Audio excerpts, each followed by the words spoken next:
দেশের প্রচলিত অন্য পাবলিক বিশ্ববিদ্যালয়ের যে নেচার, এই বিশ্ববিদ্যালয়টির নেচারের মধ্যে কিছু পরিবর্তন আছে। সাউথ কোরিয়া, ইটালি, সৌদি আরব সহ মধ্যপ্রাচ্যের আরও 5টি দেশ, সব মিলিয়ে আমাদের 7টি দেশে সেখানে আমাদের শিক্ষা কার্যক্রম পরিচালিত হচ্ছে। এখানে কোনো বেকারই নাই স্যার। জি, সেই অর্থে আমাদের এখন হলো যে বিদেশি শ্রমবাজারে যারা আমাদের যুক্ত আছেন তাদের জন্য কিছু টেকনিক্যাল ভোকেশনাল এই প্রোগ্রামগুলো আমাদের লঞ্চ করা। বাংলাদেশ সেনাবাহিনী, নৌবাহিনী এবং বিমান বাহিনী, এই 3টা বাহিনী সৈনিক যারা আছেন তাদেরকে কিন্তু এসএসসি, এসিসি, বিএসএস এই প্রোগ্রামগুলোর সাথেও কিন্তু আমরা যুক্ত করি। এই কওমি মাদ্রাসার একটা বড় জনগোষ্ঠী আছে যারা মূলধারার শিক্ষার সাথে নিজেদেরকে যুক্ত করতে চান না। তাদেরকে যদি আমরা যুক্ত করতে পারি, আমরা কিন্তু একটা পরিবর্তন হবে। 28 জন পরীক্ষার্থী তৃতীয় লিঙ্গের হিজড়া জনগোষ্ঠী তারা অংশগ্রহণ করছে, একটা কেন্দ্রে পরীক্ষা দিচ্ছে। সুধী দর্শক, আপনাদের সবাইকে স্বাগত জানাচ্ছি দ্য ইনক্লুসিভের বিশেষ ইন্টারভিউতে। আমাদের সঙ্গে আছেন বাংলাদেশ উন্মুক্ত বিশ্ববিদ্যালয়ের উপাচার্য অধ্যাপক doctor Mohammad Siddiqur Rahman Khan sir. Sir, আপনাকে আমাদের আয়োজনে স্বাগত জানাচ্ছি। আপনার অনেক ব্যস্ততার মধ্যে আমাদেরকে সময় দিয়েছেন, সেজন্য স্যার ধন্যবাদ। স্যার, আপনাকেও ধন্যবাদ জানাচ্ছি আমাকে আপনাদের এই প্রোগ্রামের সাথে যুক্ত করার জন্য। জি স্যার। স্যার, আমরা একদম সরাসরি আলোচনায় চলে যাই। স্যার, সবার জন্য শিক্ষাকে নিশ্চিত করার জন্য 1992 সালে প্রয়াত বেগম খালেদা জিয়া বাংলাদেশ উন্মুক্ত বিশ্ববিদ্যালয়ের যে কার্যক্রমের শুরু করে দিয়েছিলেন আর কি স্যার। সেই জায়গা থেকে স্যার এখন প্রায় মোরলেস 83টা একাডেমিক কার্যক্রম চলমান আছে স্যার। স্যার, আপনি উপাচার্য হিসাবে কি মনে হয় স্যার, সেই প্রতিষ্ঠার যে মিশন ভিশন, যে লক্ষ্য নিয়ে প্রতিষ্ঠা করা হয়েছিল, বর্তমান সময়ে আসলে এটার কতটুকু কার্যকারিতা দেখতে পাচ্ছেন স্যার? আপনাকে আবারও ধন্যবাদ জানাচ্ছি। বাংলাদেশ উন্মুক্ত বিশ্ববিদ্যালয় দেশের একটা অন্যতম বৃহৎ পাবলিক, তবে কিছুটা ব্যতিক্রম বিশ্ববিদ্যালয়। দেশের প্রচলিত অন্য পাবলিক বিশ্ববিদ্যালয়ের যে নেচার, এই বিশ্ববিদ্যালয়টির নেচারের মধ্যে কিছু পরিবর্তন আছে এবং বৈশিষ্ট্যগত দিক থেকে অন্য বিশ্ববিদ্যালয়গুলো থেকে এটি একটু স্বতন্ত্র বৈশিষ্ট্যমণ্ডিত। আপনি যেমনটা বলছিলেন যে 1992 সালে প্রয়াত প্রধানমন্ত্রী বেগম খালেদা জিয়া এই বিশ্ববিদ্যালয়ের গোড়াপত্তন করেন এবং এই বিশ্ববিদ্যালয়টি প্রতিষ্ঠা করা হয়েছিল মূলত একটা বিশেষ উদ্দেশ্য নিয়ে, দূরশিক্ষণের মধ্য দিয়ে বাংলাদেশের সেই সব জনগোষ্ঠীকে শিক্ষার কার্যক্রমের আওতায় আনা যারা নানা আর্থসামাজিক কারণে বাংলাদেশের যে প্রচলিত শিক্ষা প্রতিষ্ঠানগুলো আছে সেই শিক্ষা প্রতিষ্ঠানগুলোতে তারা পাঠ গ্রহণ বা শিক্ষা কার্যক্রমে অংশগ্রহণ করতে পারে না। বিশেষ করে বাংলাদেশের যারা শ্রমজীবী মানুষ আছেন, প্রবাসী মানুষ আছেন, গৃহিণী আছেন, এই সব যে প্রান্তিক জনগোষ্ঠী আছেন, যে জনগোষ্ঠীর স্বাভাবিকভাবে প্রাতিষ্ঠানিক শিক্ষা গ্রহণ করার সুযোগ নেই, সেই জনগোষ্ঠীকে মূলধারার শিক্ষা কার্যক্রমের সাথে যুক্ত করার জন্য এই বিশ্ববিদ্যালয়টির যাত্রা শুরু হয়েছিল এবং প্রধানমন্ত্রী খালেদা জিয়া বিশ্বাস করতেন যে শিক্ষা হচ্ছে এমন একটি অধিকার যেটি কোনো একটা বিশেষ গোষ্ঠীর জন্য সীমাবদ্ধ থাকতে পারে না, সব শ্রেণী পেশার মানুষের জন্য শিক্ষার দ্বার অবারিত থাকতে হবে এবং সেটার চিন্তা থেকেই তিনি এই বিশ্ববিদ্যালয় প্রতিষ্ঠা করেছিলেন এবং ইতিমধ্যে বিশ্ববিদ্যালয়টি 4 দশকের বেশি সময় অতিক্রম করেছে এবং এই 3 দশকের বেশি সময় অতিক্রম করেছে এবং এই 3 দশকের বেশি সময়ে বিশ্ববিদ্যালয়ের নানা সীমাবদ্ধতা, নানা ধরনের সংকট সত্ত্বেও আমি মনে করি যে মূল লক্ষ্যটি নিয়ে প্রতিষ্ঠিত হয়েছিল সেই প্রতিষ্ঠার উদ্দেশ্য অর্জনের ক্ষেত্রে বিশ্ববিদ্যালয়টি অনেকখানি সফল হয়েছে। এখন পর্যন্ত এই বিশ্ববিদ্যালয়ে আপনি যেটি বলেছিলেন যে আমরা হয়তো দেশবাসীর অনেকেরই জানা নেই যে উন্মুক্ত বিশ্ববিদ্যালয়ের আমরা যেখানে কথা বলছি বসে, সেটা উন্মুক্ত বিশ্ববিদ্যালয়ের মূল ক্যাম্পাস। এই ক্যাম্পাসের বাইরেও সারা দেশে 12টি আমাদের আঞ্চলিক কেন্দ্র আছে, 63টি উপ আঞ্চলিক কেন্দ্র আছে এবং এই 63টি আঞ্চলিক এবং উপ আঞ্চলিক কেন্দ্রের অধীনে আমাদের 1,500-এরও বেশি স্টাডি সেন্টার আছে এবং সেইখানে আমাদের ক্যাম্পাসের যে মূল ফ্যাকাল্টি মেম্বার 160 জনের মতো ফ্যাকাল্টি মেম্বার, এর বাইরে আমাদের প্রায় 21,000-এরও বেশি শিক্ষক সারা দেশে আমাদের 3.5 লক্ষাধিক শিক্ষার্থীর নানা যে প্রোগ্রাম, সেই প্রোগ্রামের সাথে পাঠ পঠনের সাথে যুক্ত আছেন।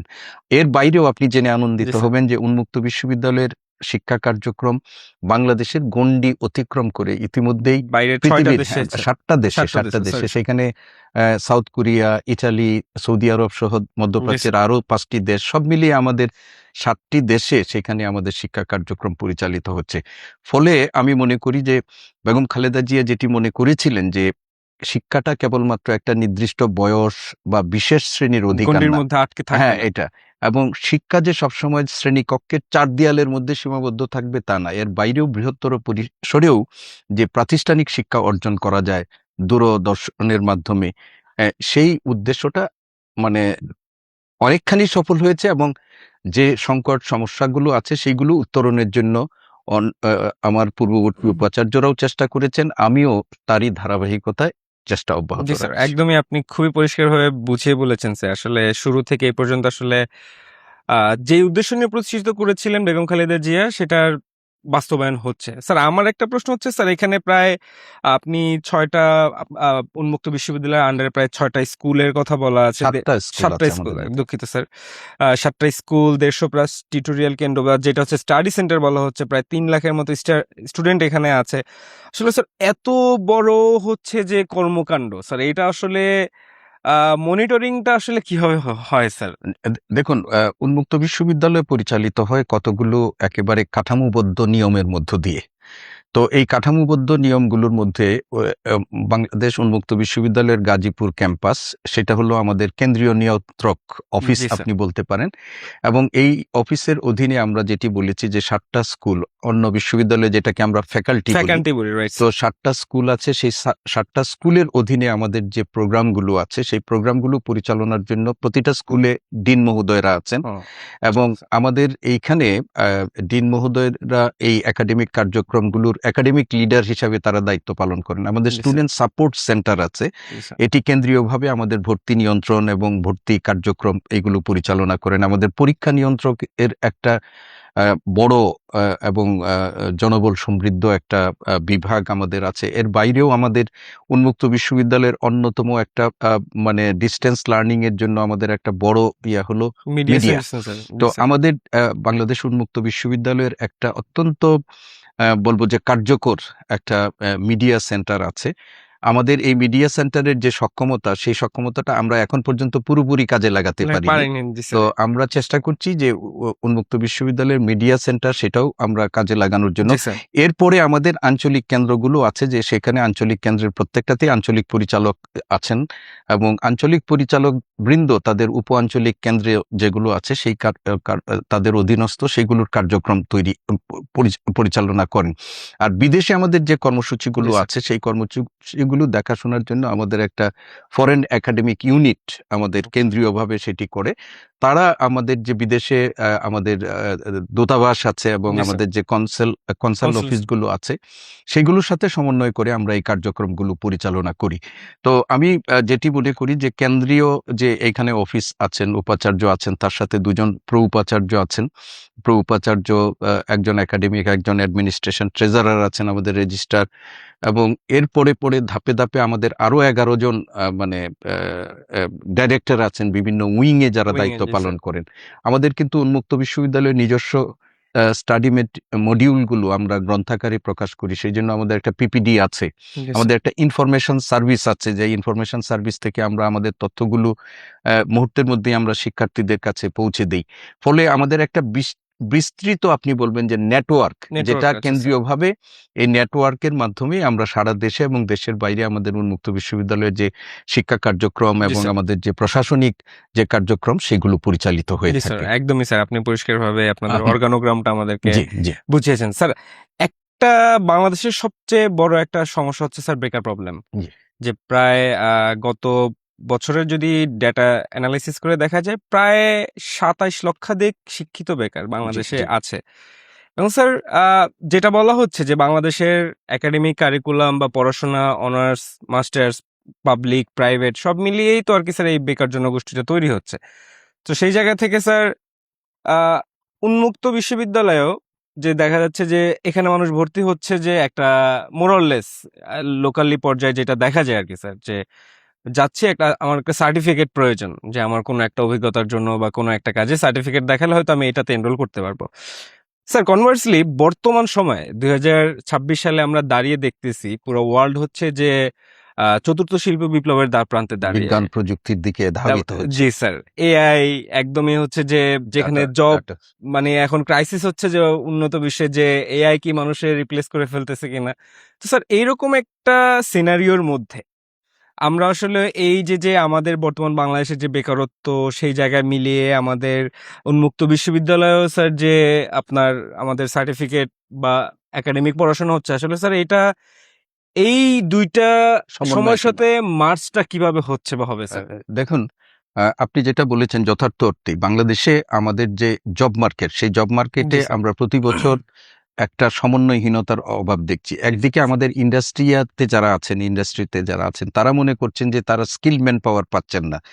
আবার যারা ম্যান পাওয়ার হিসাবে আমাদের মার্কেটে যাচ্ছেন তাদের জন্য উপযোগী চাকরি খুঁজে পাওয়া যাচ্ছে না। ফলে আমাদের এই একটা সমন্বয়হীনতার কারণে আমরা দেখছি যে বহু শিক্ষিত বেকার যুবক প্রতিনিয়ত আমাদের বেকারত্বের মানে হার হারটা বৃদ্ধি করছে। জি স্যার। বাংলাদেশ উন্মুক্ত বিশ্ববিদ্যালয় হচ্ছে এমন একটা বিশ্ববিদ্যালয় যে উন্মুক্ত বিশ্ববিদ্যালয় কিন্তু প্রধানত বেকার তৈরি করে না। এর একটা অন্যতম কারণ হলো উন্মুক্ত বিশ্ববিদ্যালয়ে যারা শিক্ষার্থী হিসাবে বিভিন্ন প্রোগ্রামের সাথে যুক্ত হন জি স্যার। তারা মোরলেস এরা হলেন কর্মজীবী মানুষ, পেশাজীবী মানুষ, প্রফেশনাল স্যার জি স্যার। এবং তারা তাদের প্রফেশনাল স্কিল ডেভেলপমেন্টের জন্য ওকে স্যার। তারা আমাদের সাথে যুক্ত হন প্রথমত, এবং উন্মুক্ত বিশ্ববিদ্যালয়ে তাদের চাহিদা অনুযায়ী এই তাদের স্কিল ডেভেলপমেন্টের জন্য আমরা আমাদের প্রোগ্রামগুলো পরিচালনা করি। এক, দ্বিতীয় কথা হচ্ছে যে বাংলাদেশ উন্মুক্ত বিশ্ববিদ্যালয় সাম্প্রতিক সময়ে আপনারা যেটা বলছেন যে আমরা এখন এমন একটা বিশ্বে বসবাস করছি যে ফোর্থ ইন্ডাস্ট্রিয়াল রেভুলেশনের মানে অভিঘাতের কারণে একদম। আমাদের যে আর্টিফিশিয়াল ইন্টেলিজেন্স বলেন, digital economy, robotics, data science, এগুলোর যে ডেভেলপমেন্ট হয়েছে সেই ডেভেলপমেন্টে আমাদের যে গতানুগতিক যে কারিকুলাম বাংলাদেশের জি স্যার। যেগুলো সেইগুলোর ক্রমান্বয়ে অনেকেই মনে করছেন যে এগুলো গুরুত্বহীন হয়ে হয়ে যাচ্ছে, যাচ্ছে স্যার। এবং আগামী দিনে আমাদের যে গতানুগতিক পেশা আসছে, জি স্যার। বিশেষজ্ঞরা মনে করছেন যে আগামী 10 বছরে এমন হবে যে পৃথিবীতে মানুষের অনেক সনাতন পেশা বিলুপ্ত হয়ে যাবে। নতুন করে তাকে প্রতিযোগিতায় টিকে থাকার জন্য তাকে নতুনভাবে নিজেকে প্রস্তুত করতে হবে।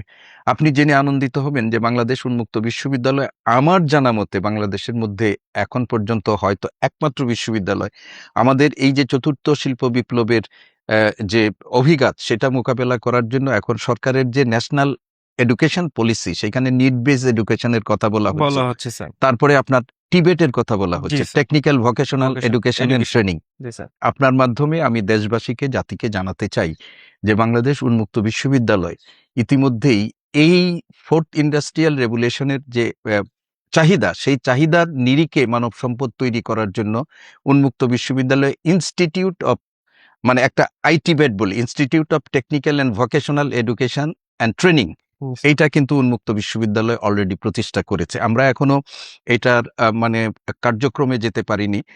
আমরা এইটার জন্য কারিকুলাম 3টা প্রোগ্রামের কারিকুলাম প্রণয়ন এবং সেই অনুযায়ী স্টাডি মডিউল তৈরি করার জন্য আমরা কমনওয়েলথ লার্নিং এর দ্বারস্থ হয়েছি, এবং কমনওয়েলথ লার্নিং এর সাথে উন্মুক্ত বিশ্ববিদ্যালয়ের একটা এমইউ আছে।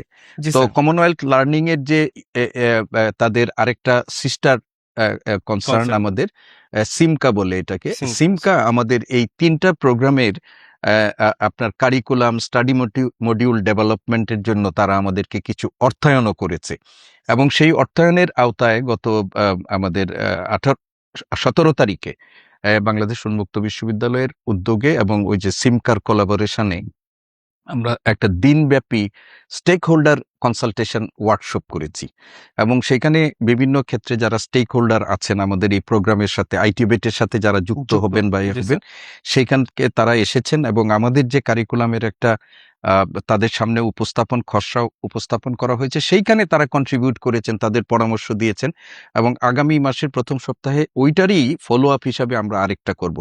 আমরা আশা করছি যে আইটিবেটটাকে আমরা ইনস্টিটিউট হিসাবে আগামী জুন মাসের মধ্যেই আমরা আমাদের একাডেমিক কার্যক্রমটা শুরু করতে পারবো, এবং যদি এটি হয় তাহলে এর মধ্যে আমাদের একটা আছে যে গার্মেন্টস ইন্ডাস্ট্রি রিলেটেড আমাদের আরএমজি আপনারা সবাই জানেন, এবং আমাদের যে জায়গায় উন্মুক্ত বিশ্ববিদ্যালয় প্রতিষ্ঠিত সেই উন্মুক্ত বিশ্ববিদ্যালয়টার এটা একটা আপনি বললেন যে গার্মেন্টস ফ্যাক্টরির একটা হাব, একটা ক্যাচমেন্ট এরিয়া এখানে, এটা আমরা রাখছি। আরেকটা হলো যে আপনি এই যে এখন যে আমরা আইটিবেটের কথা বলছি যে সেইখানে যে শিক্ষক তৈরি করা হবে, সেই জন্য আমরা তাদের একটা পেডাগজি একটা Yes, sir. একটা কোর্স মানে প্রোগ্রাম আমরা এখানে নিয়ে যাব। আরেকটা হলো আমাদের হেলথ সেক্টরে এখন গভর্নমেন্ট যেটি দিচ্ছেন, আমরা সেই প্রোগ্রামটাও নিয়েও কাজ করছি, যে হেলথ সেক্টরে আমাদের যারা কাজ করেন, বিশেষ করে প্যাথোলজি এগুলোতে যারা কাজ করেন, তারা তাদের স্কিল ডেভেলপমেন্টের জন্য এখানে একটা হায়ার ডিপ্লোমা পর্যন্ত করার এই কাজগুলো নিয়ে আমরা কাজ করছি। ফলে আপনি যে কথাটা sir. বললেন যে আমরা আজকে এই যে পরিবর্তিত বিশ্ব বাস্তবতায় ফোর্থ ইন্ডাস্ট্রিয়াল রেভুলেশনের স্যার অলরেডি বিস্তারের উন্মুক্ত ফলে বিশ্ববিদ্যালয় এটার জন্য আর কি প্রস্তুত। আমরা প্রস্তুতি নিচ্ছি জি, এটা, স্যার। এবং আমরা প্রস্তুত। জি, স্যার। এবং আবারও বলছি যে আমরা আমাদের যে শিক্ষার্থী যারা আছেন তাদের মানে তারা পেশাজীবী, তাদের স্কিলটা আমরা ডেভেলপ করতে চাই, মানে যেখান থেকে যে লেভেল আছে ওখান থেকে আপডেট করা হচ্ছে। আপডেট জাস্ট করা হচ্ছে। আমাদের মানে এখানে কোনো বেকারই নাই স্যার, জি যদি আমরা জি জি একদম সেই অর্থে হ্যাঁ। এক্সাক্টলি এবং আরেকটা জিনিস আপনাকে খালি একটু অ্যাড করে দিতে জি চাই, স্যার।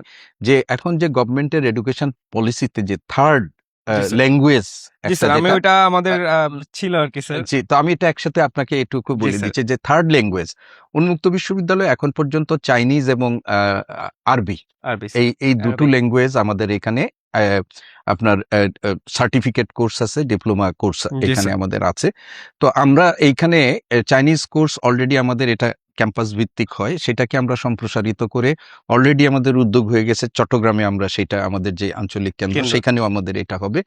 আর আরবিটা আমাদের অনেক দিন ধরে এটি চলে আরবিটা, এবং আরবিটা যে আমাদের হয় বিশেষ করে আমাদের যারা মিডল এই ইস্ট যে কেন্দ্রিক স্যার। সেনাবাহিনী ওকে স্যার। যারা আছে কর্মরত আছে, যারা আমাদের বিভিন্ন মিশনে যারা যান তাদের কিন্তু, এবং একই সাথে যারা বিভিন্ন প্রতিষ্ঠানে ধর্মীয় শিক্ষক হিসাবে কাজ করেন, তারাও কিন্তু আমাদের সাথে কাজগুলো করেন।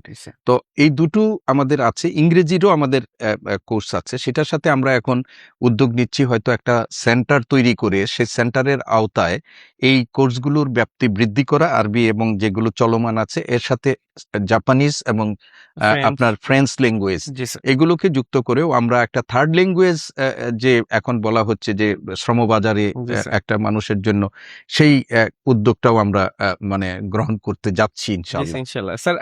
আমি দেখতে পাচ্ছি স্যার যে অলরেডি বা আমরা যে উন্মুক্ত বিশ্ববিদ্যালয় তো অনেকটা মানে কি বলে যে অনেক ধাপ পার করে ফেলছে অলরেডি স্যার। জি এখন জাস্ট হচ্ছে যে এগুলো চালু হওয়ারই ব্যাপার স্যার। জি স্যার আমাদের আমরা একটা ইয়া নিয়ে কথা বলতে চাই, সেটা হচ্ছে স্যার আমাদের ওপেন স্কুল যেটা তাদের একটা স্কুলের পার্ট স্যার, ওইখানে হচ্ছে যে এসএসসি এইচএসসি লেভেলের স্টুডেন্টদেরকে আর কি পড়াশোনার যে ব্যাপারটা থাকে, যেটা আর কি ডিস্টেন্স লার্নিং, যেটা আর কি কথা বলছি যে আহ, হুম, একদম ডিসেন্ট্রালাইজড ভাবে আর কি স্যার জি পড়াশোনা পাঠদান পদ্ধতি করা হয় স্যার। এখানে আমরা অনেক উন্মুক্ত বিশ্ববিদ্যালয়ের ওয়েবসাইট বা হচ্ছে ইউটিউব চ্যানেলে আমরা দেখছিলাম যে স্যার এখানে আহ, তাদের কিছু টিউটোরিয়াল ক্লাস রেকর্ড আপলোড করে করা হয়। আপলোড করা হয় স্যার।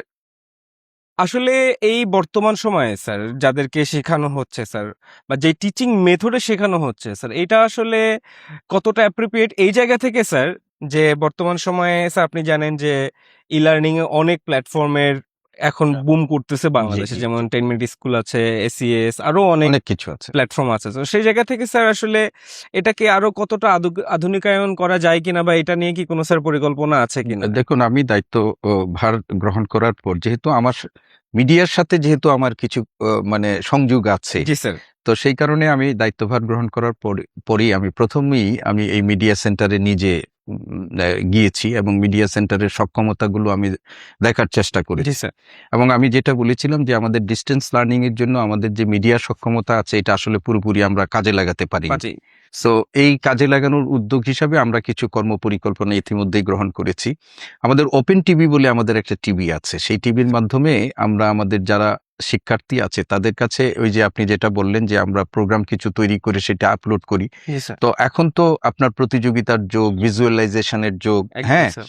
এবং আপনি গতানুগতিক অনেক বড় ক্লাস, সেটা কিন্তু শিক্ষার্থীদের সেইভাবে আকর্ষণ করে না। করে না স্যার। করে না। আমি অলরেডি আমাদের যে মিডিয়া সেন্টার আছে তাদের সাথে আমরা আলোচনা করেছি এবং মিডিয়া সেন্টারের মাধ্যমে তাদের কাছে যে আমাদের শিক্ষার্থীদের সার্বক্ষণিকভাবে আমাদের এই স্টাডি মডিউলগুলো মানে এগুলো আপলোড করার জন্য আগে তো বিটিভির স্লট আমরা জি স্যার। ব্যবহার করতাম, স্যার এটা কিন্তু খুবই এই জটিল প্রক্রিয়া জি, স্যার। তো এটা একটা জটিল প্রক্রিয়া স্যার এবং মানুষ টিভি দেখাও কমিয়ে হ্যাঁ, দিয়েছে অনেক স্যার। এবং জটিল প্রক্রিয়া এবং অনেকটা ব্যয় ব্যয়বহুল। সাপেক্ষও জি স্যার। বটে।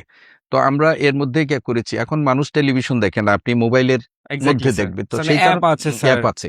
তো আপনি আমরা ইতিমধ্যেই আলোচনা শুরু করেছি এবং আমাদের পরীক্ষামূলক কিছু সম্প্রচার হয়েছিল যে আমরা একটা আইপিটিভি বাংলাদেশ জি, স্যার। উন্মুক্ত বিশ্ববিদ্যালয়ের যে আইপিটিভির মাধ্যমে আকর্ষণীয় করে প্রোগ্রামগুলো উপস্থাপনের জন্য আমরা চেষ্টা করব। একটু আগে আমি যখন এখানে আপনার সাথে কথা বলার জন্য স্যার। আসছি যে আমি এইবার আমাদের মিডিয়া সেন্টারকে আমি একটা পরামর্শ দিলাম যে রবীন্দ্র জয়ন্তী এবং আমাদের যে নজরুলের যে নজরুল বর্ষ সেই উপলক্ষে আমাদের অন্তত দুটো আমরা ডকুমেন্টারি তৈরি করা জি স্যার।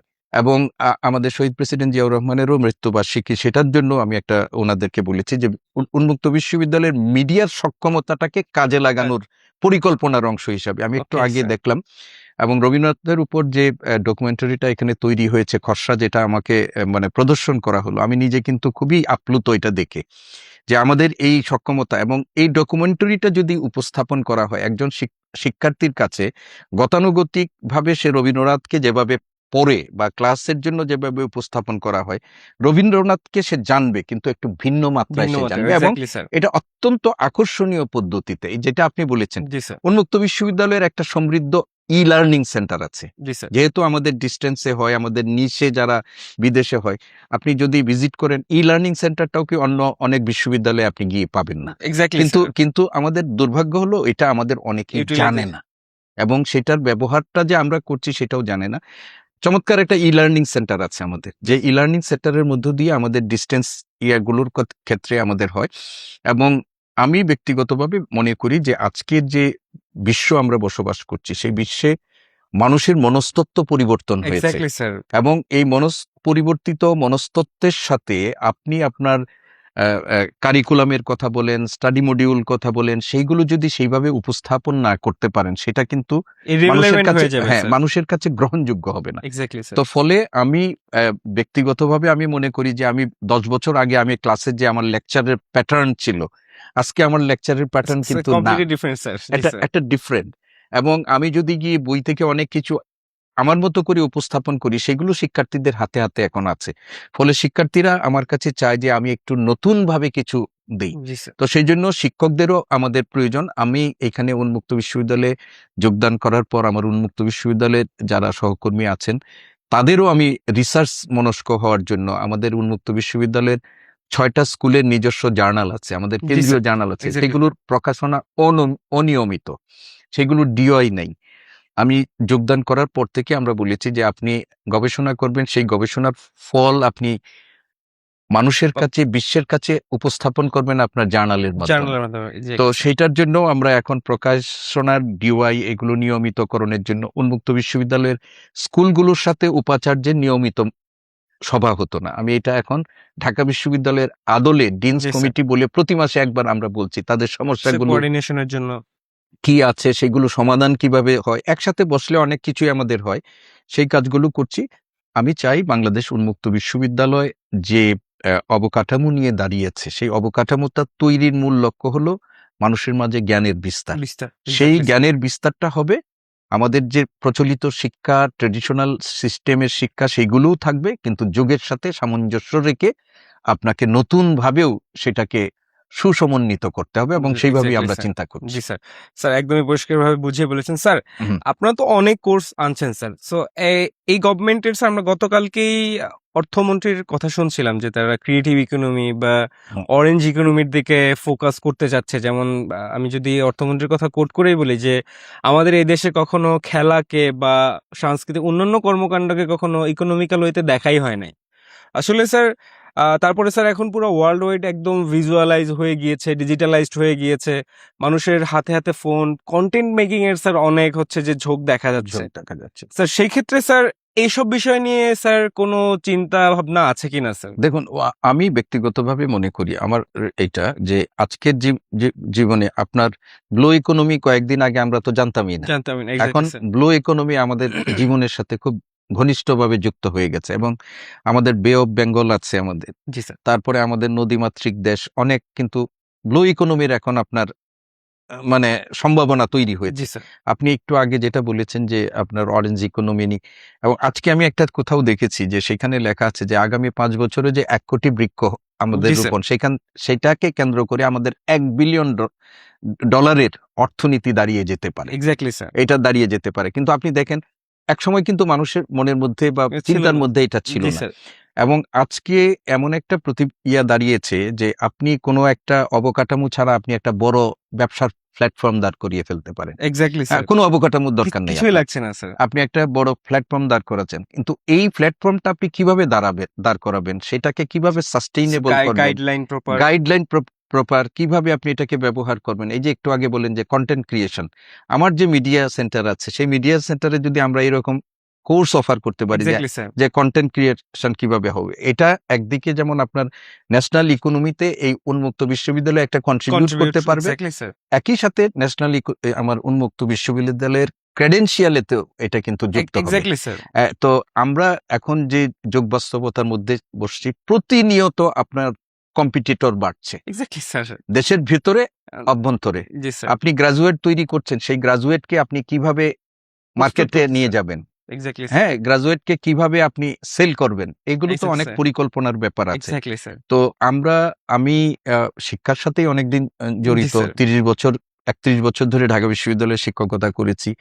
আমি বাংলাদেশ এশিয়াটিক সোসাইটির মতো একটা গবেষণা প্রতিষ্ঠানে আমি 5 বছর ধরে জেনারেল সেক্রেটারি হিসেবে কাজ করছি। জি স্যার। সেখানেও আমি প্রতিনিয়ত গবেষণা, বাংলাদেশে আপনি জানেন যে এশিয়াটিক সোসাইটি তো একটা লিডিং রিসার্চ বাংলাদেশের রিডিং। অর্গানাইজেশন। জি স্যার।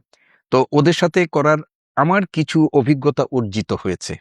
গবেষণার পদ্ধতি এবং যুগের চাহিদা অনুযায়ী সেটার সমন্বয় সাধন করা। আমি চেষ্টা করব যে গণপ্রজাতন্ত্রী বাংলাদেশের মাননীয় প্রধানমন্ত্রীর অভিপ্রায় অনুযায়ী আমাকে এখানে যে নিযুক্তিটা দেয়া হয়েছে, আমি চেষ্টা করব যে আমার যে ক্ষুদ্র জ্ঞান, আমার যে অভিজ্ঞতা, আমার যে দৃষ্টিভঙ্গি, এই দৃষ্টিভঙ্গির সাথে বাংলাদেশ উন্মুক্ত বিশ্ববিদ্যালয়কে মানে যুক্ত করে উন্মুক্ত বিশ্ববিদ্যালয়কে সামনের দিকে আরো এগিয়ে নিয়ে যাওয়া এবং উন্মুক্ত বিশ্ববিদ্যালয়কে দেশের অন্যতম একটা, যেহেতু ছাত্র সংখ্যার দিক থেকে আমরা কিন্তু সম্ভবত দ্বিতীয় বৃহত্তম জি স্যার। হ্যাঁ, বাংলাদেশে, এক্স্যাক্টলি দ্বিতীয় স্যার। বৃহত্তম। জাতীয় এটা যেন বিশ্ববিদ্যালয় পর- জি, শুধুমাত্র স্যার। স্টুডেন্ট সংখ্যা, নাম্বার অফ স্টুডেন্টের দিক থেকে না হয়, কোয়ালিটির একই সাথে জায়গা থেকে, কোয়ালিটি এডুকেশন, রিসার্চ, সেগুলোর দিক থেকেও যেন আমরা একটা জায়গায় যেতে পারি, সেটাই জি আমার স্যার, প্রচেষ্টা। একদমই স্যার। স্যার, আমাদের বাংলাদেশের অনেক বড় একটা অংশ বা ইনকামের অনেক বড় একটা জায়গা হচ্ছে রেমিটেন্স। রেমিটেন্স। সেই জায়গা থেকে স্যার বাংলাদেশ উন্মুক্ত বিশ্ববিদ্যালয়ের যে 7টা দেশে বায়ুবের কার্যক্রম পরিচালনা হয়, তারা দেখা যাচ্ছে স্যার অনেকেই যে তাদের ওই প্রাতিষ্ঠানিক শিক্ষাটুকু নাই বা প্র্যাকটিক্যাল শিক্ষাটুকু না নিয়ে গিয়ে তারা বিদেশ চলে যায়। স্যার, তারা হয়তো অনেকেই জানে না আসলে যে বাংলাদেশ উন্মুক্ত বিশ্ববিদ্যালয় তাদের জন্য আসলে কত শেখার বা কত ধরনের সুযোগ রেখেছে। স্যার, ওই বিষয়টা যদি একটু স্যার আপনি বলতেন। আচ্ছা, দেখুন, আমি বাংলাদেশের অর্থনীতির লাইফলাইন জি স্যার। এই মুহূর্তে আপনি যদি বলেন, আরএমজি সেক্টর তো আমাদের আছে, কিন্তু আরএমজি সেক্টরেও এখন নানা সংকটের মধ্যে আছে। জি স্যার। কিন্তু আমাদের অর্থনীতির একটা লাইফলাইন হিসেবে কাজ করছে আমাদের রেমিটেন্স। রেমিটেন্স। এবং এই রেমিটেন্স আমাদের দেশে পাঠাচ্ছেন আমাদের প্রবাসী, আমাদের যারা শ্রমজীবী মানুষ আছেন তারা। কিন্তু আপনি দেখেন বাংলাদেশ থেকে যারা প্রবাসী শ্রমজীবী হিসাবে যান বা পেশাজীবী হিসেবে যান, আমাদের সাউথ ইস্ট এশিয়ার অন্যান্য দেশের তুলনায়ও আপনি যদি বিবেচনা করেন, জি স্যার। এর মধ্যে আমাদের আনস্কিলড ম্যান পাওয়ার হচ্ছে অনেক বেশি। একদম স্যার। ফলে আমাদের দেশের এই যারা শ্রমজীবী যারা যায়, ওই বিদেশে যেয়ে তাদের অত্যন্ত শ্রমঘন যে কাজগুলো, শ্রমসাধ্য কাজগুলো, সেগুলোর সাথে তাদের অ্যাটাচ হইতে হয়। তারা অনেক শ্রম দেন, কিন্তু প্রতিবেশী অনেক দেশের তুলনায় তাদের মজুরিটা কম।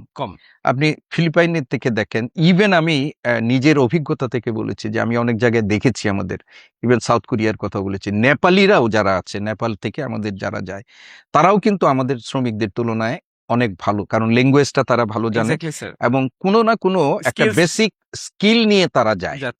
কিন্তু বাংলাদেশ থেকে যারা যায় তাদের এটার কিন্তু আছে। সরকার এখন বলেছে যে আগামী 5 বছরে তারা 1 কোটি মানে প্রবাসী শ্রমিক তারা এখানে, হ্যাঁ, এবং তাদেরকে স্কিল ডেভেলপমেন্টের জন্য সরকারের নানা উদ্যোগ আছে। এবং সরকার যদি উন্মুক্ত বিশ্ববিদ্যালয়ের সক্ষমতাকেও এখানে কাজে লাগাতে চায়, তাহলে উন্মুক্ত বিশ্ববিদ্যালয় সেটাও করতে পারবে। এখন আমি যেটা বলছি যে আমাদের যেটা প্রবাসী আছেন তারা কিন্তু এখন এসএসসি এসএসসি প্রোগ্রাম, এর সাথে বিএ বিএসএস, একটা বড় সংখ্যক শিক্ষার্থী যারা ইন্টারমিডিয়েট করে যান তারা কিন্তু সেখানে পড়াশোনা করছেন।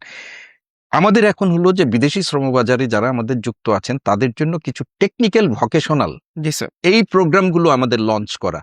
আমাদের যেটা আইটিবেট হচ্ছে সেই আইটিবেটের মাধ্যমে যদি আমরা এই আমাদের নিশ 2-3 যে প্রোগ্রামগুলো স্যার। আমরা যেগুলো নামে চালাই বিদেশে, সেটাকে যদি আমরা এটাকে সমন্বয় করতে পারি, অর্থাৎ আইটিবেটের প্রোগ্রামগুলোও যদি তাদেরকে আমরা সেখানে এড করতে পারি, তাহলে কিন্তু তারা কর্মকর্তা, যেমন ধরেন একজন কনস্ট্রাকশনে কাজ করে, জি স্যার। আমাদের এই কনস্ট্রাকশন শিল্পের কোনো একটা সার্টিফিকেট কোর্স যদি আমরা তাকে সেখানে আমরা অনলাইনেই আমরা করতে পারি, তাহলে কিন্তু কর্মক্ষেত্রে তার একটা বিশেষ সুবিধা হবে। জি স্যার। তো আমরা উন্মুক্ত বিশ্ববিদ্যালয়ের পক্ষ থেকে এই বিষয়গুলোরই আমরা চিন্তা করছি, এবং সরকার যদি এটি আমাদেরকে সহযোগিতা করেন, তাহলে আমি উপাচার্য হিসাবে সিঙ্গাপুর বিশ্ববিদ্যালয়ে একজন আমাদের বাংলাদেশী কাজ করেন, তিনি এই সিঙ্গাপুরে ব্যক্তিগত উদ্যোগে তার পরিচালিত এনজিওর মাধ্যমে কিছু শ্রমজীবীদেরকে তিনি ট্রেনিং দেন, তার সাথে আমার যোগাযোগ হয়েছে, জি স্যার। এবং সেইখানে আমরা একটা অফার এবং আলোচনা চলছে যে তিনি তার ওইগুলোর কাজ করবেন, এবং তার সাথে আমরা কোলাবোরেশনের মধ্যে উন্মুক্ত বিশ্ববিদ্যালয় থেকে যদি সার্টিফিকেট আমরা প্রোভাইড করতে পারি, এক্স্যাক্টলি। তাহলে সেটা ওই শ্রমজীবীদের জন্য। এবং আরেকটা জিনিস আপনাদেরকে বলছি স্যার। যে বিপসট আমাদের সেনাবাহিনীর জি যে স্যার। একটা আছে, তাদের সাথে কিন্তু আমাদের এমইউ আছে। আমিও। বাংলাদেশ সেনাবাহিনী, নৌবাহিনী এবং বিমান বাহিনী, এই ৩টা বাহিনীর যারা আমাদের সৈনিক যারা আছেন, তাদেরকে কিন্তু এসএসসি, এসিসি, বিএসএস এই প্রোগ্রামগুলোর সাথেও কিন্তু আমরা যুক্ত করেছি জি স্যার। এবং কাস্টমাইজ করেছি। আরেকটা জিনিস, আমরা যদি সফল হই, তাহলে এটা আমাদের জন্য একটা বেসিক কন্ট্রিবিউশন হবে যে আমাদের যে দেশের কওমি মাদ্রাসা, জি আপনি স্যার। দেখেন ও এই কওমি মাদ্রাসার একটা বড় জনগোষ্ঠী আছে যারা মূলধারার শিক্ষার সাথে নিজেদেরকে যুক্ত করতে চান নাই। জি স্যার। বিগত সরকারের সময় কওমি মাদ্রাসার মানে দাওরায়ে দায়রা হাদিসকে হাদিসকে মাস্টার্স। এম এর সমমান জি স্যার। দেওয়া হয়েছে, মাস্টার্স। কিন্তু এটা এক অত্যন্ত জটিল, কারণ এরা যারা দাওরা হাদিস পাশ কমপ্লিট করেছেন, ডিফারেন্ট কি বলে যে না সিলেবাস। দাওরা হাদিস সিলেবাস না, তার নিচে তাদের নিচের যে ডিগ্রিগুলো সেটার আচ্ছা। কোনো স্বীকৃতি নাই।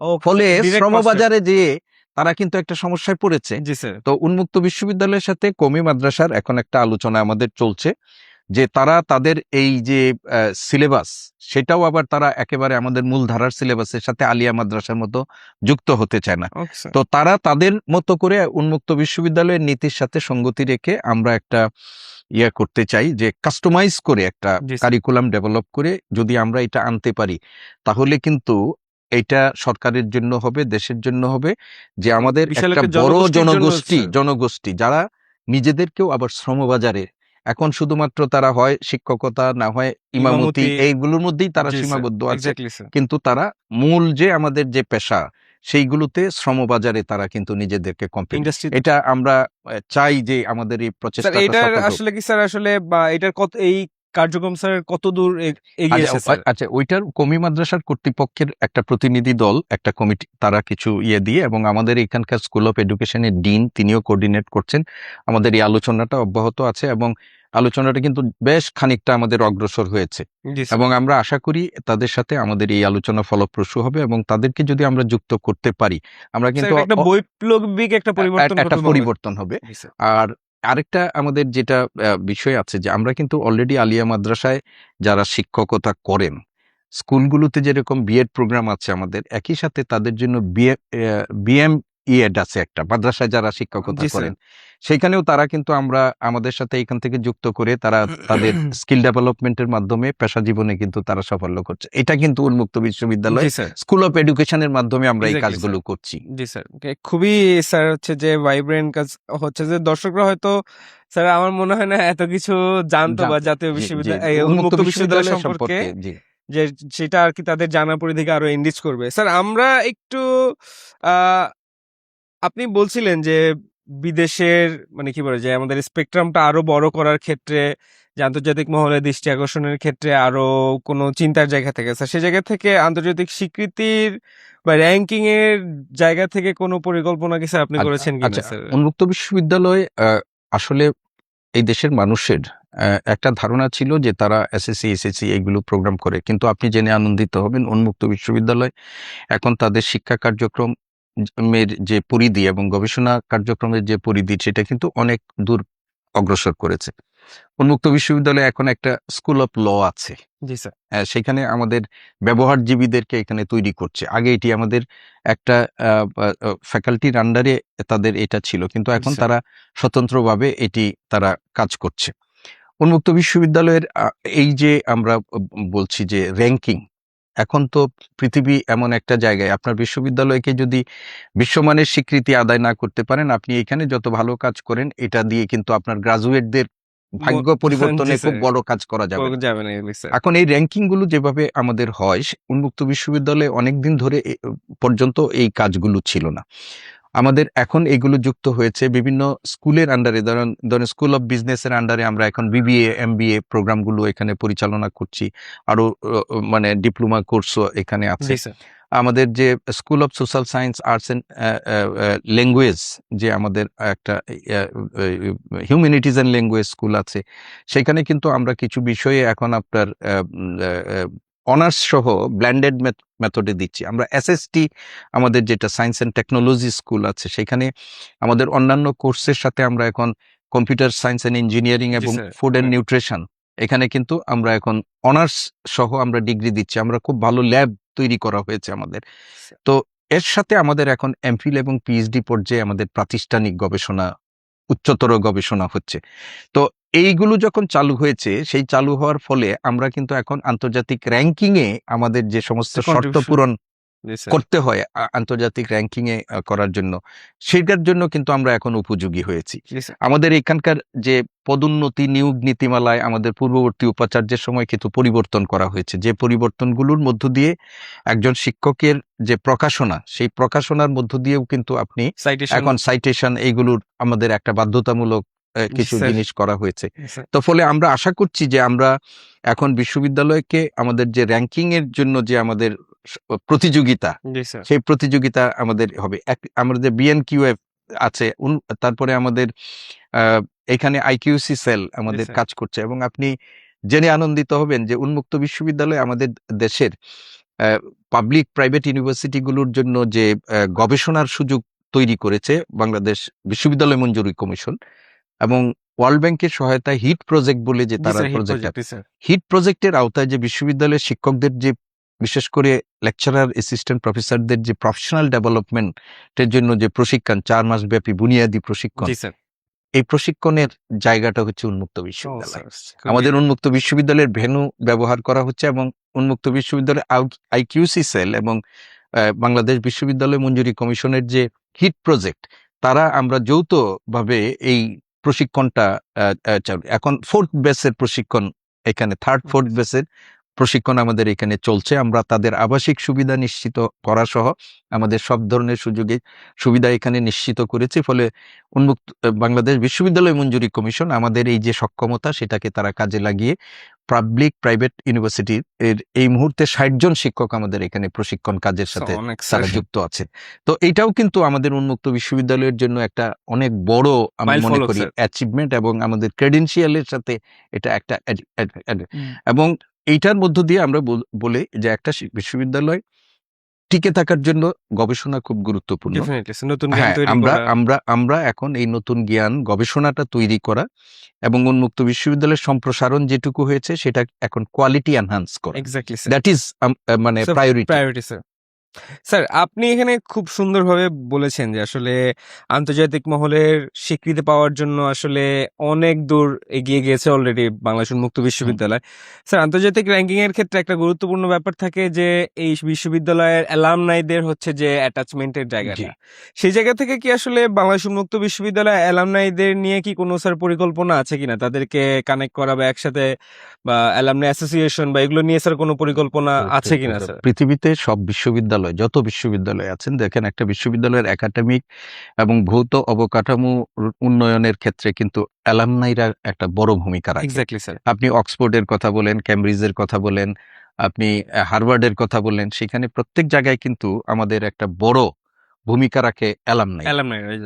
তো বাংলাদেশের বিশ্ববিদ্যালয়গুলোতে এই কনসেপ্ট খুব বেশি ডেভেলপ করেনি। সম্প্রতি আপনারা দেখবেন যে ঢাকা বিশ্ববিদ্যালয়ের অনেক ডেভেলপমেন্ট পার্টনার হিসাবে এখন কিন্তু কাজ করছে আমাদের অ্যালামনাই অ্যাসোসিয়েশন alumni। স্যার। আমি নিজে যে ডিপার্টমেন্টের শিক্ষক ছাত্র ছিলাম, সেই ডিপার্টমেন্টের অ্যালামনাই অ্যাসোসিয়েশন, সেটি কিন্তু ঢাকা বিশ্ববিদ্যালয়ের বিভাগ পর্যায়ে সর্ববৃহৎ অ্যালামনাই, এক্স্যাক্টলি এবং স্যার। আমি এই অ্যালামনাই অ্যাসোসিয়েশনের 4th টাইম জেনারেল সেক্রেটারি হিসাবে এই মুহূর্তেও কাজ করছি। জি স্যার। এবং আমি এই ইয়াতে ওই অ্যালামনাইকে যুক্ত করার কারণে অ্যালামনাই আমার বিভাগের সমস্ত অবকাঠামো তৈরি করে দিয়েছে, একটা স্বয়ংসম্পূর্ণ ল্যাব, কম্পিউটার ল্যাব তৈরি করে দিয়েছে আমাদের ওইখানে। আমার ইয়েতে তারা আমাদের মিউজিয়াম, স্যার সেমিনার রুম, বৃত্তির ব্যবস্থা ক্লাসরুম আছে স্যার। সব। এবং এই মুহূর্তে ইসলামিক হিস্ট্রি অ্যান্ড কালচার ডিপার্টমেন্টে অ্যালামনাই এর উদ্যোগে প্রায় 2 কোটি টাকার বৃত্তি ফান্ড এক্স্যাক্টলি স্যার, তৈরি আছে। বুঝছি স্যার। তো আমি তো এটা নিজে দেখে এসেছি এবং এসে এখানে আমরা খোঁজ করেছি। আমাদের এখানে আসলে ওইভাবে কেন্দ্রীয়ভাবে এখনো অ্যালামনাই হয়নি, কিন্তু বিভাগ পর্যায়ে আমি যেমন ল, যে স্কুল অফ ল, জি স্যার। কয়েকদিন আগে তাদের একটা ফেয়ারওয়েল প্রোগ্রাম হলো, সেখানে কিছু প্রাক্তনীরা এসেছিলেন এবং লয়ের একটা মুড কোর্ট, এই প্রথমবারের মতো উন্মুক্ত বিশ্ববিদ্যালয়ের মুড কোর্ট চালু ওকে হতে স্যার। যাচ্ছে। এবং এই মুড কোর্টটার জন্য যে পৃষ্ঠপোষকতাটা, এটা কিন্তু তাদের প্রাক্তন শিক্ষার্থীরা দিচ্ছেন। তো আমাকে আরেকটা জিনিস, যে কমনওয়েলথ আমাদের যে এমবিএ প্রোগ্রাম আছে জি স্যার। সেটারও তারা অলরেডি মানে কার্যক্রম শুরু করেছে।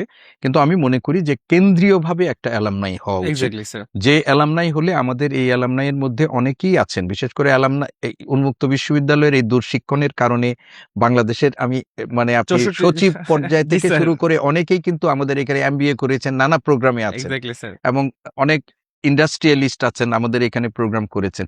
তাদেরকে যদি আমরা এক জায়গায় আনতে পারি তাহলে উন্মুক্ত বিশ্ববিদ্যালয়ের একাডেমিক এবং অবকাঠামো উন্নয়নে তারাও কিন্তু কন্ট্রিবিউট করতে পারবে।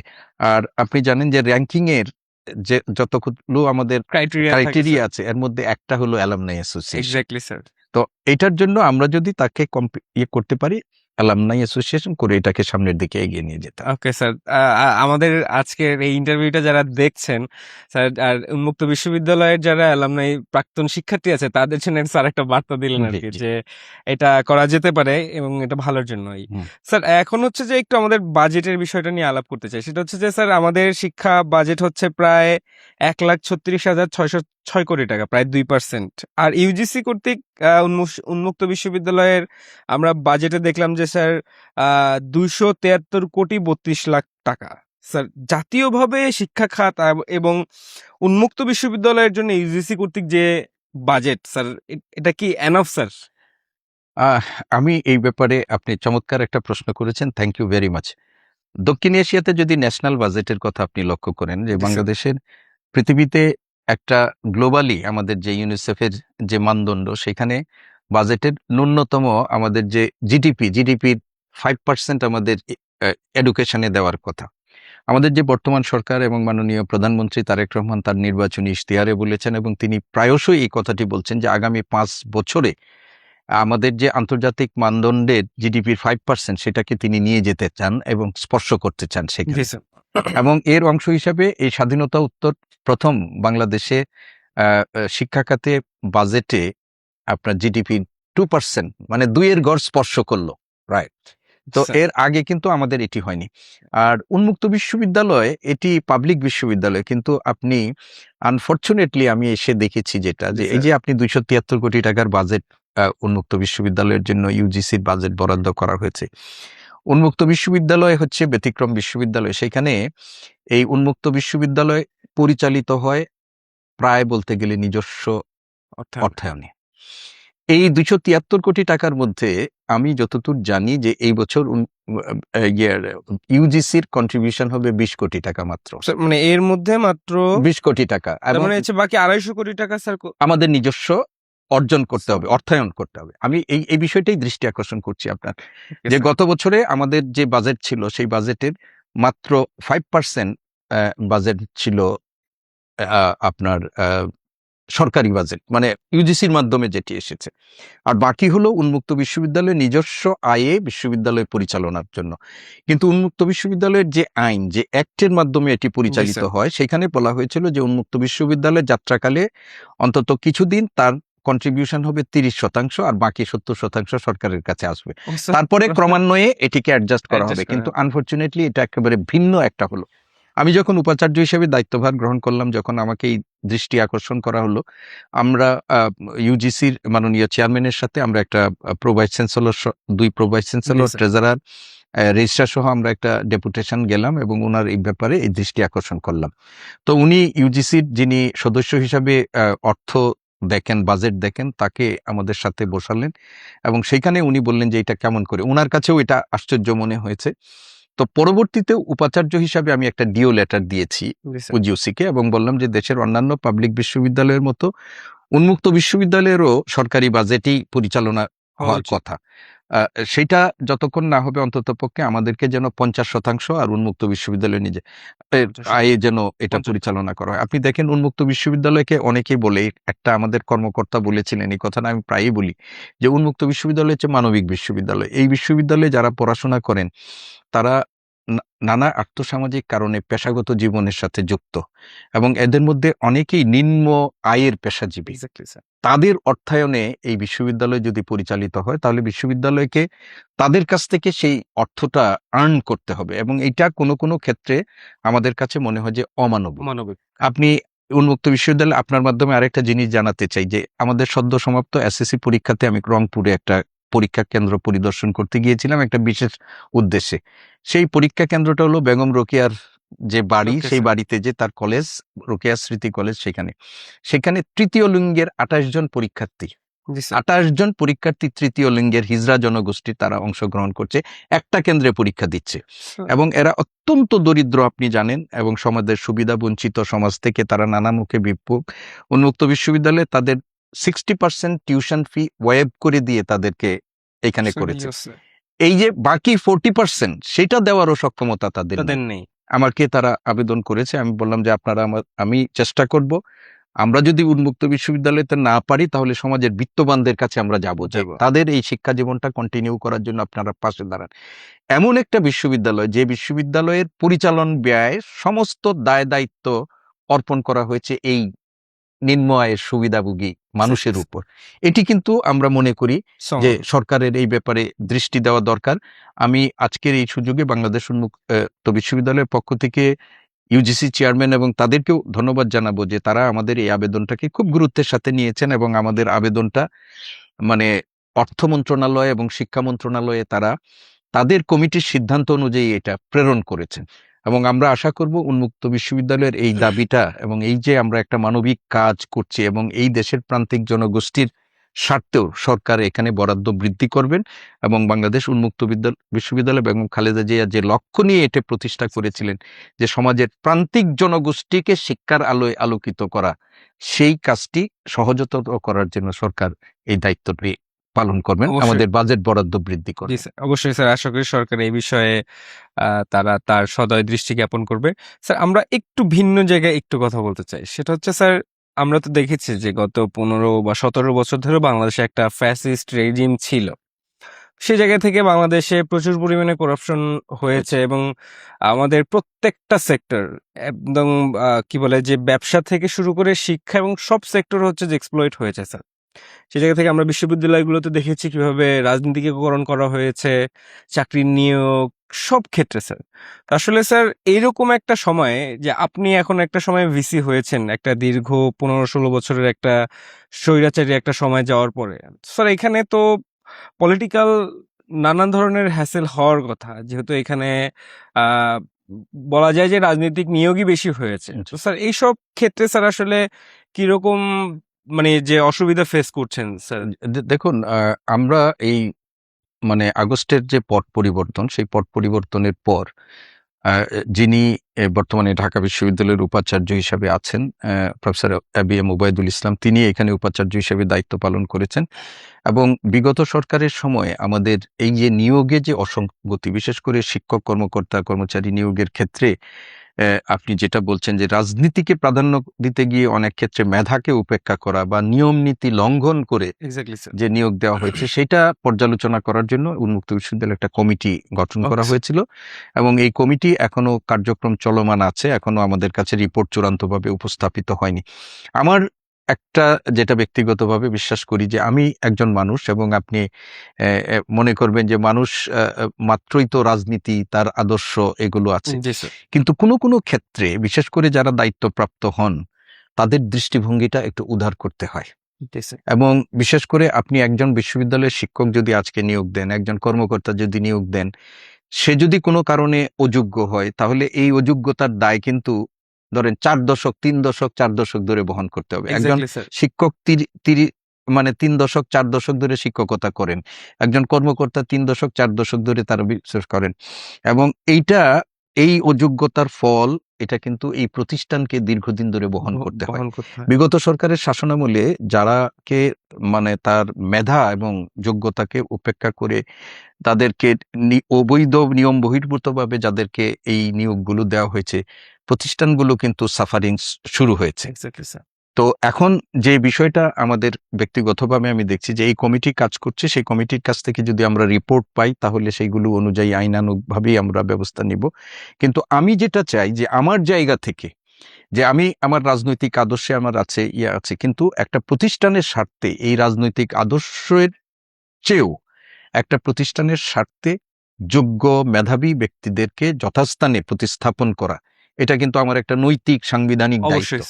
তো আমি আমার মানবীয় সীমাবদ্ধতার ঊর্ধ্বে উঠেও আমি চেষ্টা করব যে অন্তত যে ক্ষতি হয়েছে এনাফ ইজ এনাফ, এখান থেকেই আমরা যেন রিকভারি করে সামনের দিকে এগিয়ে যেতে চাই। আর আমিও সবাইকে উদ্দেশ্য করে একটা কথা বলতে চাই, যারা এখানে কর্মজীবী আছেন, যে এই প্রতিষ্ঠান আপনারা যারা নিয়োগ পেয়েছেন, আপনি আপনার রাজনৈতিক আদর্শ বা রাজনৈতিকে প্রাধান্য দেওয়ার চেয়ে এই প্রতিষ্ঠানের স্বার্থ মঙ্গল সেগুলো প্রাধান্য দিয়ে যদি কাজ করেন, তাহলে আমাদের যে ক্ষতি হয়েছে সেই ক্ষতিটা পুষিয়ে নেওয়া সম্ভব। একদমই স্যার, আপনি আসলে একটা ভিন্ন বার্তা দেওয়ার চেষ্টা করেছেন, মানবিক ভাবে আর উদার ভাবে তাদেরকে বলেছেন যে প্রফেশনালি প্রফেশনালিজম একটু ডেভেলপমেন্ট করতে হবে। স্যার, আমরা একদমই শেষ পর্যায়ে চলে এসেছি, আপনাদের আমাদেরকে অনেক সময় দিয়েছেন স্যার। একটা প্রশ্ন যেটা হচ্ছে যে খুবই জনপ্রিয় একটা প্রশ্ন আশা করি হবে, সেটা হচ্ছে স্যার যে আমরা দেখেছি যে এই কি বলে যে 5ই আগস্ট গণঅভ্যুত্থানের পরে বাংলাদেশের বিভিন্ন ইউনিভার্সিটিতে স্যার ছাত্র সংসদ নির্বাচন হয়েছে। গণতান্ত্রিক একটা কি বলে উত্তরায়নের একটা পথ তৈরি হয়েছিল সেই সময় থেকে, যার পরিপ্রেক্ষিতে একটি সুন্দর আমরা নির্বাচন দেখলাম অনেক বছর পরে। স্যার, আসলে বাংলাদেশ উন্মুক্ত বিশ্ববিদ্যালয়ের ছাত্র সংসদ নিয়ে কোনো নির্বাচন নিয়ে কোনো পরিকল্পনা আপনার আছে কিনা স্যার? দেখুন, বিশ্ববিদ্যালয়গুলোর যে গঠন কাঠামো আছে এবং আমাদের যে বিশ্ববিদ্যালয়ের আইন আছে, প্রত্যেক বিশ্ববিদ্যালয়ের আইনি কাঠামোর মধ্যে ছাত্র সংসদ থেকে শুরু করে কতগুলো বিষয় থাকে। জি স্যার। বাংলাদেশ উন্মুক্ত বিশ্ববিদ্যালয় আমি এখনো জানি না যে আমাদের এই ছাত্র সংসদ নির্বাচনকে, যেহেতু এটি একটা ডিস্টেন্স লার্নিং এর প্রতিষ্ঠান, সেই ডিস্টেন্স লার্নিং এ আমাদের অন ক্যাম্পাস অন সাইট আমাদের প্রোগ্রামের সংখ্যা খুবই কম। জি স্যার। এবং যেগুলো হয় সেগুলো একটা সার্টেন টাইমে ব্লেন্ডেড মেথডে অন সাইট এবং মানে আপনার বলবো যে অনলাইন দুইটার মধ্য দিয়েই হয়। তো ফলে আমার মনে হয় যে বিশ্ববিদ্যালয়ের যে অ্যাক্ট তৈরি হয়েছে, আই এম নট শিওর। তো যদি আমি এটা, আপনি ভালো প্রশ্ন উত্থাপন করেছেন, এবং আমিও মনে করি যে একটা প্রতিষ্ঠান পরিচালনার জন্য গণতান্ত্রিক প্রতিনিধিত্ব দরকার, এবং আমি একজন গণতন্ত্র মনস্ক হিসাবে মনে করি। কিন্তু আমাদের বিশ্ববিদ্যালয়ের আইনে যদি এটি আমাদের, যেহেতু ব্ল্যান্ড এটা একটা ডিস্টেন্স, আমার ধারণা এটা হয়তো নেই, কিন্তু সময়ের দাবি যদি হয় এবং আমরা যদি ক্রমান্বয়ে এটি দিকে যাই, তাহলে এটা হতে তো কোনো অসুবিধা নেই। কিন্তু আমরা এটা, আপনি আমাকে প্রশ্নের একটা মানে চিন্তার একটা খোরাক আমাকে আপনি দিলেন, সেই জন্য আপনাকে ধন্যবাদ। আর আমি যে প্রতিষ্ঠান থেকে এসেছি সেই প্রতিষ্ঠানে তো একটা নির্বাচন হয়েছে, তো সব মিলিয়ে আমরা এটা এখন চিন্তা করে দেখতে পারি আর কি। আমি শুধু আপনাকে একটা ধন্যবাদ জানাতে চাই এবং আপনার মিডিয়া হাউসকেও ধন্যবাদ জানাতে চাই, এবং এই জন্য ধন্যবাদ জানাতে চাই যে বাংলাদেশ উন্মুক্ত বিশ্ববিদ্যালয়ের কার্যক্রম আমাদের জনমানুষের কাছে অনেকের কাছে স্পষ্ট নয়। এই যে আপনি জনমানুষের কাছে উন্মুক্ত বিশ্ববিদ্যালয়ের কার্যক্রমগুলো স্পষ্ট করার জন্য যে উদ্যোগটি আপনি গ্রহণ করলেন, সেই জন্য আপনাকে আমি অসংখ্য ধন্যবাদ জানাচ্ছি।